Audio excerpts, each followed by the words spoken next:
Ahí le papi. Aquí estamos. Mira tu papá. Compartiendo, ¿verdad?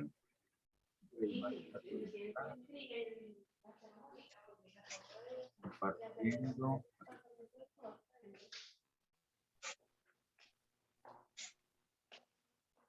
Ahora sí están viendo la presentación. Ok. Bueno, entonces les decía. Sí, ahora sí. Ahora sí. Bueno, comencemos entonces.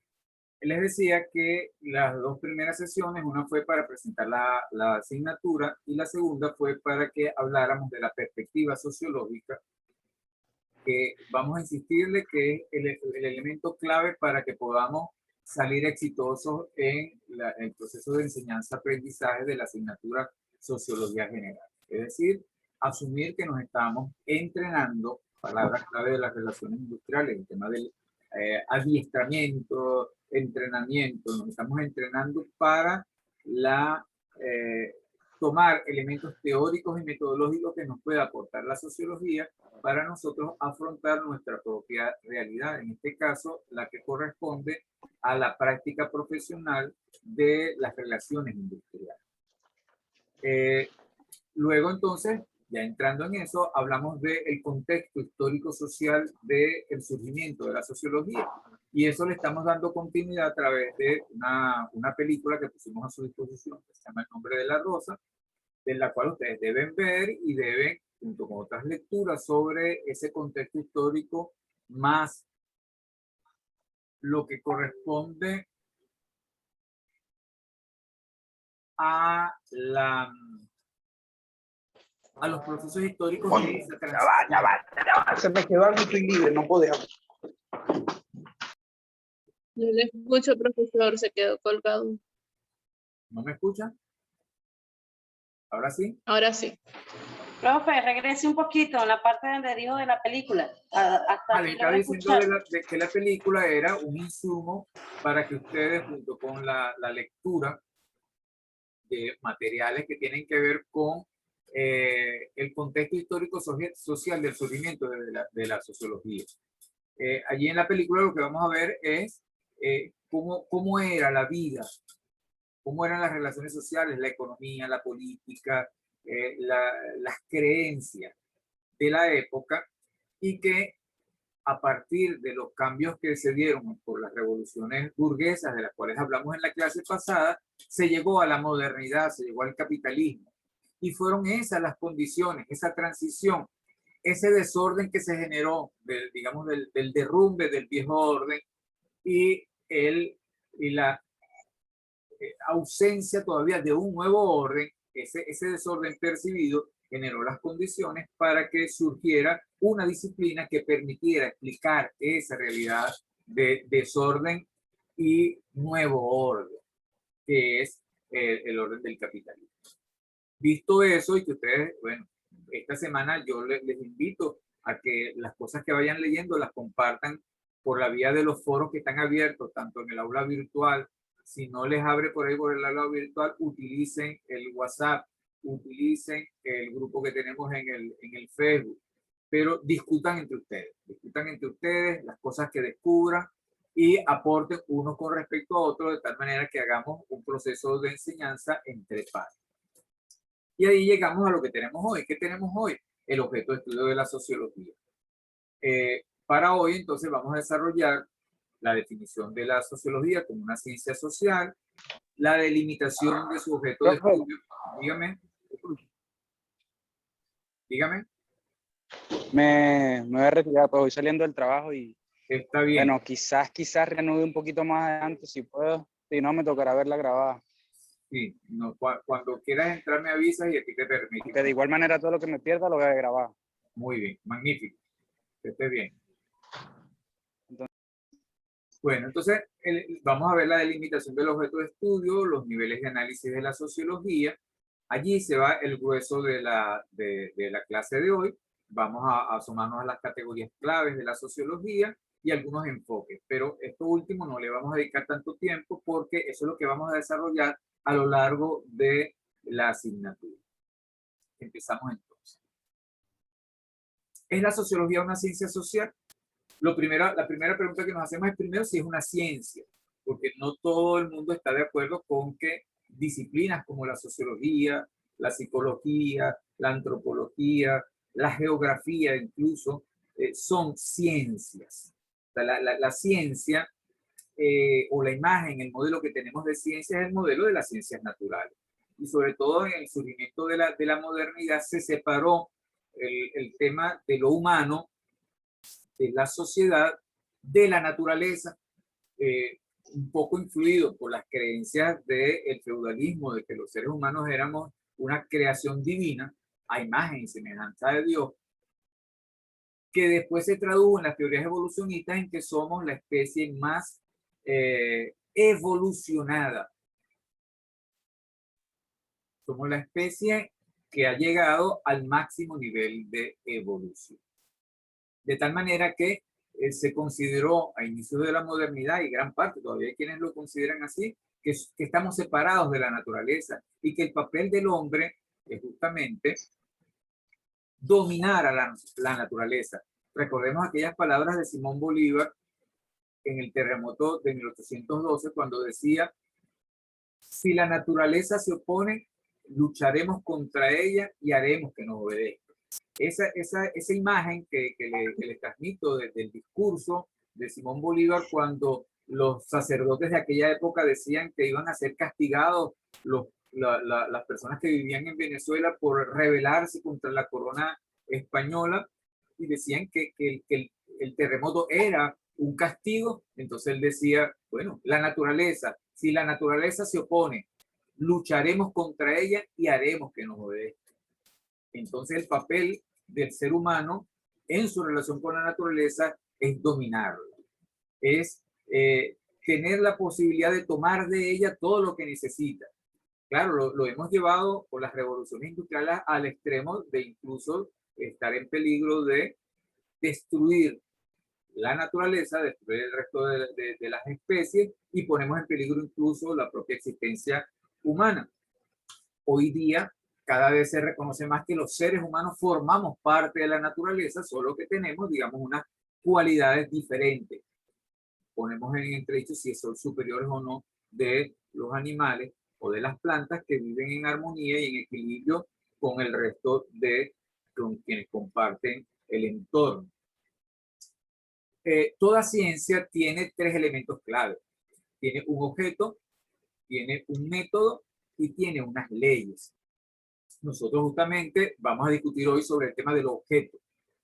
El método es justamente uno de los elementos que garantiza o busca garantizar que el conocimiento producido se acerque lo más posible a lo que es conocido como conocimiento científico. Les decía ya que el modelo mental que se tiene de la ciencia o del conocimiento científico es el de la física, aquella de la mecánica newtoniana, o el de la química, o el de la biología.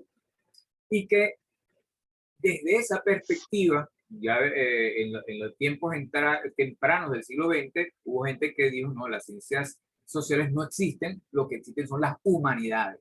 Y también es así que nos vamos a conseguir facultades de universidades, como la Universidad Central de Venezuela, donde existe una facultad de humanidades, y allí en esa facultad de humanidades ustedes se van a conseguir a la geografía, junto con la filosofía, junto con la geografía, la biología, la educación. Mientras que en universidades como la nuestra, la Carabobo, que es más cientificista, cada facultad es una facultad de ciencia, ciencias políticas y jurídicas, ciencias económicas y sociales. ¿Sí? Entonces, aquí les estamos incorporando la mirada sociológica. El mismo hecho con diferentes miradas.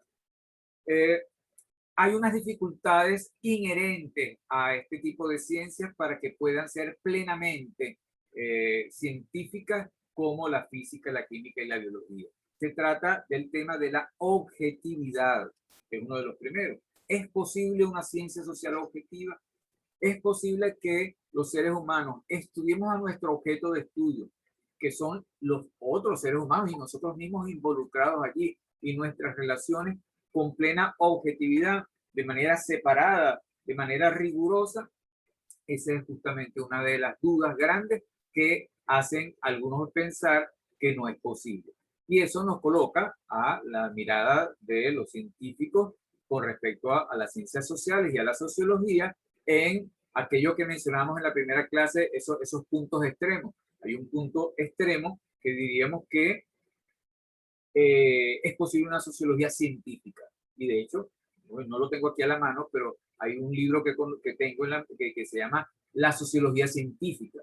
Y la sociología científica, en esa perspectiva cientificista, entonces busca estudiar el comportamiento de los seres humanos a través de la aplicación de herramientas matemáticas, como de hacer ecuaciones, fórmulas que permitan describir de manera exacta, que es justamente el segundo de los elementos, de manera exacta el comportamiento de los seres humanos. De manera tal que objetividad y exactitud tiene que ver con formalización y tiene que ver con lograr llevar a un extremo que es sumamente difícil, que nosotros entonces los seres humanos que nos estemos estudiando a nosotros mismos seamos completamente objetivos. Entonces sí conseguimos otras tendencias que son menos objetivistas, como es la sociología comprensiva de Max Weber, que la vamos a incorporar en nuestra formación, que dice que ciertamente no es posible la objetividad en las ciencias sociales, que sí es una ciencia, y es una ciencia la garantía de que el pensamiento que surja de la formación sociológica sea científico, está en el método. La utilización de un método riguroso, del método científico sistemático, verificable, y hacer el mayor esfuerzo porque cada una de las producciones de conocimiento sean replicables y refutables. Esa es la idea. De tal manera que nos vamos a quedar con la idea de que la sociología es una ciencia social en los términos que estamos hablando. Es decir, que a través de la aplicación de un método lo más riguroso posible, es posible que se produzca un conocimiento científico en los términos en que puede ser científico el conocimiento de la ciencia social. El tercero de los elementos tiene que ver con las leyes. Las llamadas ciencias naturales, las ciencias más maduras, ya tienen leyes. Nadie puede dudar, por ejemplo, de leyes como la ley de la gravitación universal, la ley de gravedad, la ley de Boyle, la ley de Mendel. Son leyes que vienen primero de hipótesis que han sido probadas y convertidas en teorías, que luego de ser probadas y probadas se convierten en leyes y le dan un carácter universal a ese conocimiento. La sociología no llega a eso, no tenemos leyes propiamente tal. Hay ciencias cercanas como la economía que dice tener leyes, pero nosotros en sociología generalmente lo ponemos en duda. Por ejemplo, la ley del mercado, ley de la oferta y la demanda. Para que eso se pueda cumplir, los economistas lo que hacen es el truco aquel de que el resto de las variables queden constantes y solamente se mide una o dos de las variables. La realidad social es sumamente complicada, es sumamente compleja como para que podamos nosotros estudiarla y formalizarla a través de fórmulas matemáticas, aunque sigamos intentándolo. Siguen habiendo científicos sociales que intentan la matematización de ello.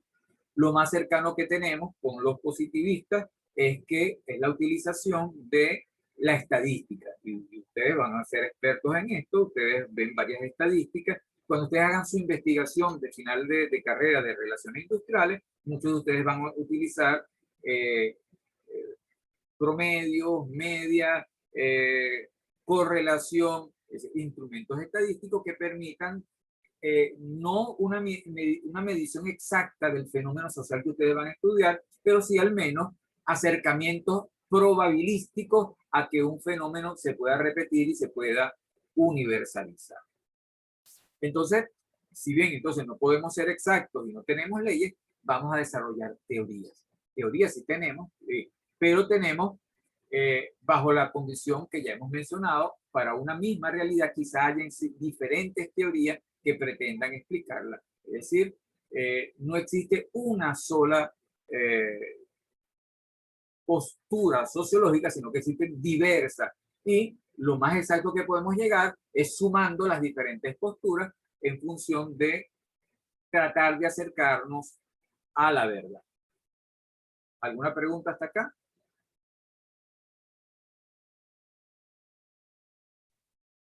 pregunta? Ok. Entonces les decía que no tenemos leyes, pero sí tenemos teorías y por eso nos acercamos a la noción de teoría. Una teoría es un enunciado que expresa cómo y por qué determinados hechos o fenómenos están relacionados entre sí. Las relaciones entre los fenómenos, los patrones de relación que se repiten, nos van generando la posibilidad de una hipótesis que al ser comprobada se convierte en una teoría. Y esa es, digamos, la herramienta fundamental de la sociología. Las teorías como fundamentación de la explicación del hecho social.